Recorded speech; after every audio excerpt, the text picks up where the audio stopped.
Hello, friends, and welcome once again to my channel Auto Insights with Rahul. And again, a very thank to all of you for subscribing and supporting me for this initiative. और guys, अभी तक मैं अपनी 5 videos already post कर चुका हूँ और अगर आपने अभी तक वो नहीं देखी है तो प्लीज़ उसे देखिए।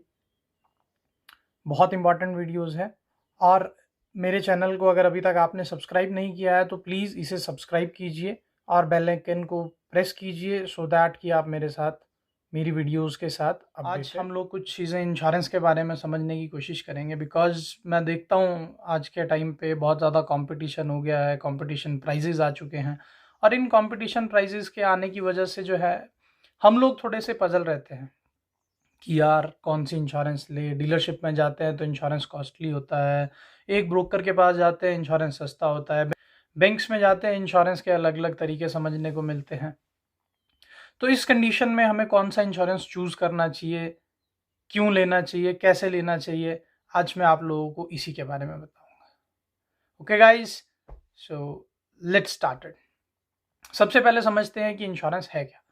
सो इंश्योरेंस एक कॉन्ट्रैक्ट रहता है जो कि इंश्योरेंस कंपनी और कार बायर के बीच में होता है, जिसके अंदर कोई भी नुकसान गाड़ी को अगर किसी भी एक्सीडेंट की वजह से हो तो उसका भुगतान जो है इंश्योरेंस कंपनी करती है। और इंश्योरेंस के जो बेसिक प्राइजेज और रेट्स जो होते हैं वो डिसाइड करता है हमारा IRDA। IRDA means insurance regulatory and development authority. And अगर हम लोग इंश्योरेंस के सोर्स जानना चाहें तो हम इंश्योरेंस कहाँ से बाय कर सकते हो, वैसे तो यार आप सभी लोगों को पता होगा लेकिन फिर भी एक बारी मैं बता देता हूँ। One is dealership, second is banks, third is insurance agents, fourth is brokers और जो भी इंश्योरेंस बेचते हैं। और आप लोग वॉक इन भी जा सकते हो जहाँ जहाँ भी इंश्योरेंस के ऑफिस। टाइप्स ऑफ इंश्योरेंसेस कौन से, कितने टाइप के इंश्योरेंसेस रहते हैं और उसमें क्या क्या कवर्ड रहता है वो मैं आपको एक बेसिक्स लेवल पे बताऊंगा, क्योंकि बेसिक्स अगर हम समझ जाए तो हमें आगे का खुद ब खुद समझ आने लग जाता है। तो क्या रहता है इसमें, बेसिकली 2 टाइप की इंश्योरेंस रहती है। One is third party and second is comprehensive insurance. अगर आप कार बाय हैं तो हमेशा कॉम्प्रिहेंसिव इंश्योरेंस ही बाय करें। ओके, सो लेट्स अंडरस्टैंड कि थर्ड पार्टी इंश्योरेंस क्या रहता है। थर्ड पार्टी इंश्योरेंस जैसे कि नाम से ही बता रहा है कि third party, first party is insurance company, second party is you and third party. अगर आपकी गाड़ी से किसी थर्ड पर्सन को या फिर थर्ड किसी भी चीज़ का नुकसान हो जाता है तो उस नुकसान को बेयर करने की जिम्मेवारी आपकी इंश्योरेंस कंपनी की होती है। एक अमाउंट तक वो डिस्क्राइब्ड रहता है। जब भी आप इंश्योरेंस ले तो आप अपने इंश्योरेंस एजेंट से या फिर जहाँ से आप इंश्योरेंस ले रहे हैं उनसे पूछ सकते हैं। Second is comprehensive insurance. Comprehensive insurance में बहुत सी एड ऑन सर्विसेज रहती है जिससे आपका प्रीमियम अप एंड डाउन जाता है। तो जब भी हम लोग कंपटीशन में प्राइस कंपटीशन करते हैं कि मेरा इंश्योरेंस इतने का इस कंपनी का है, इतना इस कंपनी का है, तो एक चीज़ का ऑलवेज ध्यान रखें कि क्या जो सर्विसेज आपने सिलेक्ट की है, जो आपने एड ऑन सिलेक्ट किए हैं, वो प्रॉपर आपने लिए हैं या नहीं लिए। तो फटाफट से इसको डिस्कस करते हैं। सो कॉम्प्रिहेंसिव इंश्योरेंस को डिस्कस करते हैं।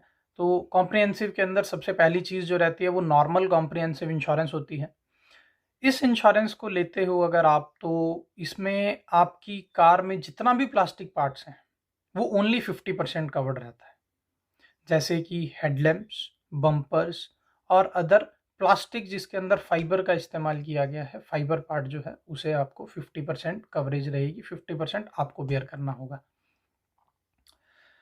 एंड जो इसमें पेंट कॉस्ट रहेगी, पेंट कॉस्ट का जो भी आपका सर्विस टैक्स बनता है वो सर्विस टैक्स आपको बेयर करना होगा, साल्वेज कॉस्ट आपको बेयर करनी होगी।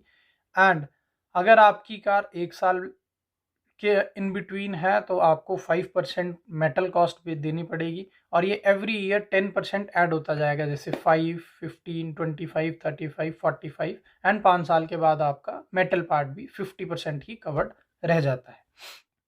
सेकेंड, इसमें एड ऑन आप करवा सकते हो जिसे हम नील डेप्रिसिएशन कहते हैं, बम्पर टू बम्पर इंश्योरेंस। इस बम्पर टू बम्पर इंश्योरेंस में आपको जितना भी पार्ट्स आपका प्लास्टिक है या फिर आपका सर्विस लेबर कॉस्ट है, पेंटिंग चार्जेस है ये सारी चीज़ें आपकी कवर्ड रहती है और आपको इसमें कोई भी पेमेंट नहीं करनी होती है। सिर्फ 2 चीज़ें रहती है, one is your salvage cost and second is the claim charges.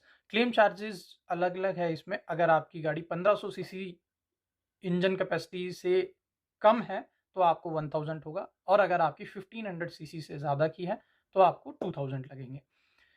Okay guys, तो ये हमने अभी देखा नील डेप्रिसिएशन के बेनिफिट्स, एंड इसमें आप अगर ऐड ऑन करवाना चाहते हो तो आप इसमें कंज्यूमेबल्स भी ऐड ऑन करवा सकते हो। कंज्यूमेबल्स लाइक हमारी गाड़ी में जो भी पार्ट कंज्यूम होता है, like engine oil, gear oil, brake oil and bulbs etcetera etcetera, like wiper blades, ये सारी चीज़ें जो हमारी कभी भी एक्सीडेंट के दौरान डैमेज हो सकती है, कंज्यूम होकर ख़त्म हो सकती है, लीकेज हो सकती है, तो ये सारी चीज़ें भी आपकी अंडर इंश्योरेंस कवरेज रहती है। इसका जो मेन बेनिफिट है गाइस, इसे बहुत ध्यान से सुनिएगा, ये बहुत ज़्यादा इंपॉर्टेंट, बहुत मेन बेनिफिट है।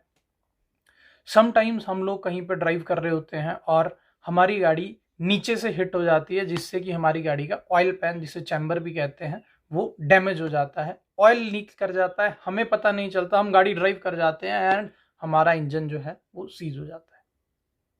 So engine cost minimum 50,000 to 2 lakh, and अगर उससे ऊपर की प्रीमियम सेगमेंट की कोई कार है तो मोर ऑन। लेकिन टर्म्स एंड कंडीशंस अलग अलग रहती है, उसका ध्यान ज़रूर रखना है हमें। तो उस समय पे आपको उस कंज्यूमेबल्स को ऐड ऑन करवाने का बहुत बड़ा बेनिफिट मिलता है। ऑलवेज कंज्यूमेबल्स को आप नील डेप्रिसिएशन में ज़रूर ऐड करवाएं। So next add on is RTI। RTI means return to invoice value. होता क्या है, हमारी जो भी गाड़ी की IDV कॉस्ट रहती है, इंश्योरेंस डिक्लेयर्ड वैल्यू होती है, उसमें आप इसको ऐड ऑन करवा सकते हो, जिससे कि आपकी RC कॉस्ट और ऑन रोड कॉस्ट कार की ऐड हो जाती है। लेकिन ऑन रोड कॉस्ट के अंदर अगर आपने कोई भी एक्स्ट्रा एक्सेसरीज बाय की है, वो आपकी काउंट नहीं होगी। बेसिकली ये RC कॉस्ट के लिए है, और आज की डेट में RC कॉस्ट भी 9 to 10% most of the states में लग रहे हैं, तो आप लोग RTI कॉस्ट को भी ऐड करवा सकते हो। सो गाइज, ये थी हमारी टाइप्स ऑफ इंश्योरेंसेस। अब आप खुद समझदार हो, खुद समझ सकते हो कि आपको कौन सी इंश्योरेंस बेस्ट रहेगी। एंड फ्रेंड्स, मैं आप लोगों को एक चीज़ और बताना चाहूँगा कि हम लोगों को कंपनी से इंश्योरेंस लेने का क्या बेनिफिट रहता है। कंपनी माने जिस ब्रांड का कार आप यूज़ कर रहे हैं, उसी कंपनी से आप इंश्योरेंस को भी अगर बाय कर रहे हैं, तो मोस्ट इम्पॉर्टेंट और जो सबसे ज़्यादा बेस्ट पार्ट आपको मिलता है उसमें, आपको company all over India cashless facility provide करवाती है। विच मीन्स कि अगर आपकी गाड़ी कहीं पे भी डैमेज हो जाती है, या फिर किसी की कोई गाड़ी कहीं पे एक्सीडेंट हो जाती है और वो आपकी सिटी से बहुत फार अवे है, बहुत दूर है, और कहीं पे भी एक्सीडेंट हो गई है, तो वहाँ पे आप नियरेस्ट डीलरशिप जो भी आपकी रहेगी वहाँ जा सकते हो, और वहाँ पे आपकी कार जो है वो कैशलेस फैसिलिटी के साथ रिपेयर हो जाएगी। सो गाइज, ये था हमारा आज का टॉपिक, इंश्योरेंस, उसके बेनिफिट्स, टाइप्स। तो प्लीज़ कमेंट करके मुझे बताइएगा आपको ये वीडियो कैसी लगी, और once again thank you for watching.